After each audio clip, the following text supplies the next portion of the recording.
Ne si dallojmë këta artistë që janë pjesë e shoqërive masone? Mund të themi emra?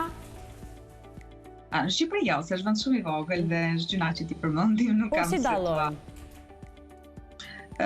Po thash, nga mënyra se si do qasen, si do ta servirin veten dhe si publikojnë dhe çfarë manifestojnë ata për publikun edhe çfarë duan, çfarë mesazhesh japin. E gjitha kjo ka të bëjë me cila atëherë do të thotë cila shkollë është e momentit ose më e njohur. Aty do të kuptojmë se cila klasë ose shoqëri kabaliste apo sufiste apo Rosicrucian, Gnosis dhe shumë shoqëri të tjera, që po flasim vetëm për pjesën ezoterike, sepse pjesa masonike dhe individ apo familje të caktuara që kanë pasuar, që janë dinasti, janë tjetër gjë, sepse ata janë pothuajse administrator të botës, të cilën e njohim si ky sistemi i madh i shumë gjërave, që nga sistemi arsimor, ai shëndetësor, të gjitha gjërat që përbëjnë sistemin.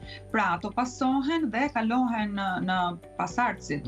Dhe ka dhe disa prej tyre që janë pasardhës të engjëjve të rënd, të cilët ne njohim si archangels ose ato 200 engjëjt e rënd dhe 100 të tjerë që janë pjesë e njerëzve dhe jetës njerëzore, që gjithë janë 300, ndryshe njehet si këshilli të 300-ve.